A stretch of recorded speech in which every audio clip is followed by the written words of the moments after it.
अब डॉक्टर रोज दिल, फेफड़ों और खून की केमिस्ट्री माप सकते हैं, लेकिन दिमागी बीमारियां जैसे डिप्रेशन, पीटीएसडी या अल्जाइमर अब भी निरीक्षण और प्रश्नावली से ही पहचानी जाती हैं।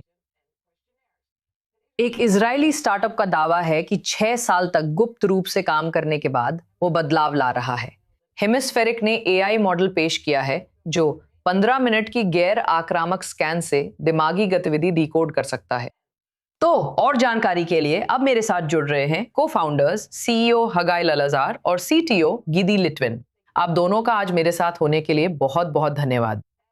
तो हगाई, चलिए आपसे शुरू करते हैं। हम हमेशा पिच से शुरू करते हैं, तो क्या आप हमें बता सकते हैं कि आपका स्टार्टअप किस बारे में है? धन्यवाद लिन। तो हेमिस्फेरिक एक एआई स्टार्टअप है। हमने पिछले 6 साल इसी पे काम किया है। डिस्कार्टिस एक क्रांतिकारी फ्रंटियर फाउंडेशनल मॉडल है जो non invasive brain activity decode करने के लिए बना है। समस्या यह है कि दिमाग ही एकमात्र अंग है जिसे हम आज भी सिर्फ सब्जेक्टिव मापदंडों से आंकते हैं, और हमारे पास इसके कामकाज और स्वास्थ्य को मापने के लिए कोई वस्तुनिष्ठ मापनीय मापदंड नहीं है। और अगर आप अब तक एआई की उपलब्धियों जैसे एलएलएम्स पर सोचें, वे मानव भाषा का अनुवाद करते हैं। मस्तिष्क एक विद्युत भाषा बोलता है। हमारा डेस्कार्टिस मॉडल इसका अनुवाद कर व्यवहारिक इंसाइट्स में बदलता है जिन्हें डॉक्टर और मरीज उपयोग कर सकते हैं अपने मस्तिष्क के कामकाज और स्वास्थ्य को समझने और निर्णय लेने के लिए। तो आप वास्तव में क्या माप रहे हैं? तो हम ईईजी का उपयोग करते हैं। यही सेंसर है जिसका हम उपयोग करते हैं। ये गैर आक्रामक सेंसर है। ये काफी स्थापित तकनीक है और यह सिर की त्वचा से मस्तिष्क की विद्युत गतिविधि मापता है। हम हार्डवेयर कंपनी नहीं है और यही हमारा नवाचार नहीं है। एक अच्छा सिग्नल हमारे मॉडल में डाला जाता है। हमारा मॉडल जो बहुत बड़ी मात्रा में डेटा पर प्रशिक्षित है, अब मस्तिष्क के कार्य को समझता है और इसका उपयोग उत्पादों की एक श्रृंखला बनाने के लिए किया जा सकता है। निर्णय लेने के लिए हमें पीटीएसडी, डिप्रेशन, एंजाइटी जैसी बीमारियों पर मात्रात्मक जानकारी चाहिए। स्किज़ोफ्रेनिया ये मनोरोग संबंधी स्थितियां हैं, साथ ही साथ न्यूरोलॉजिकल स्थितियां भी, जैसे कि पार्किंसंस और अल्जाइमर रोग। और गिडी, डॉक्टरों या सामान्य स्कैन की तुलना में आपकी क्या खासियत है? ठीक है, तो जिन अधिकांश स्थितियों के बारे में हमने अभी चर्चा की, उनके लिए कोई वस्तुनिष्ठ मात्रात्मक मापदंड नहीं है। ठीक है, तो ज्यादातर ये सब्जेक्टिव तरीकों से किया जाता है, जैसे प्रश्नावली और बोलचाल। ठीक है, तो हम क्या करते हैं कि हम अपने मॉडलों का उपयोग करके मस्तिष्क की गतिविधि को डिकोड करते हैं ताकि मापने योग्य मापदंड मिल सके। हमारा सबसे बड़ा फायदा डेटा है। आखिरकार हमने 6 अरब पैरामीटर वाला डेस्कार्टिस मॉडल बनाया। हमने डेटा इकट्ठा किया है एक लैब नेटवर्क से, जिसे हमने एशिया, संयुक्त राज्य अमेरिका और इजराइल में भी स्थापित किया है।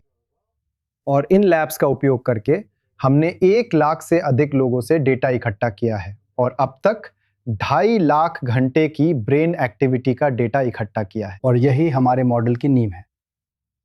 तो आप एफडीए अप्रूवल के लिए जा रहे हैं, क्या इसकी कोई जानकारी है?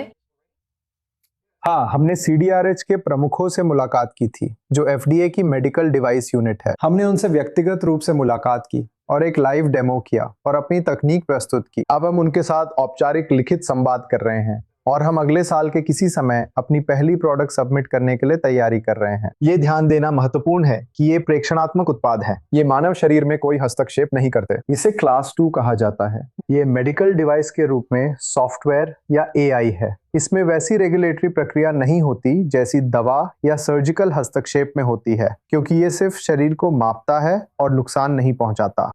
लेकिन मुझे आपसे पूछने दीजिए, शायद जब ये और आगे बढ़ेगा और एक ब्रेन स्कैन भी एक ब्लड टेस्ट की तरह बन सकता है ना? इसमें एक खतरा भी है। शायद आप इसका इस्तेमाल कर सकते हैं और आपको बिल्कुल पता चल सकता है कि आपको क्या है, भले ही पहले आपको ये भी नहीं पता था कि आपको कुछ है। अगर आप इसके सुरक्षा पहलू की बात कर रहे हैं, तो आप जानते हैं हमारी कंपनी साइबर सुरक्षा के सबसे उच्च स्तर के मानकों का पालन करती है और हम ब्रेन डेटा को बहुत निजी मानकर उसी के अनुसार संभालते हैं। तो सब कुछ पहचान रहित कर दिया जाता है, इसलिए ये बहुत सुरक्षित है। और आखिरी सवाल, लेकिन खुद हेलमेट के बारे में क्या आपको लगता है कि किसी समय ये सिर्फ मानसिक स्थितियों से आगे भी विस्तार कर सकता है? क्या आपको लगता है कि आपकी तकनीक से कुछ और भी सामने आ सकता है? तो हाँ, आखिरकार हम एक डीप लर्निंग और एआई कंपनी है जो सामान्य दिमागी गतिविधि को डिकोड करने की कोशिश कर रहे हैं।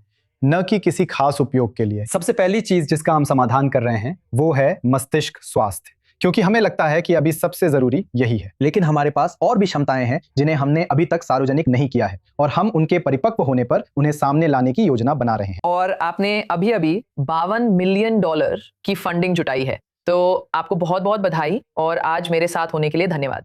सीईओ हगाई ललाजार और सीटीओ गिदी गिलाड फिन, मेरे साथ होने के लिए आपका बहुत बहुत धन्यवाद। धन्यवाद।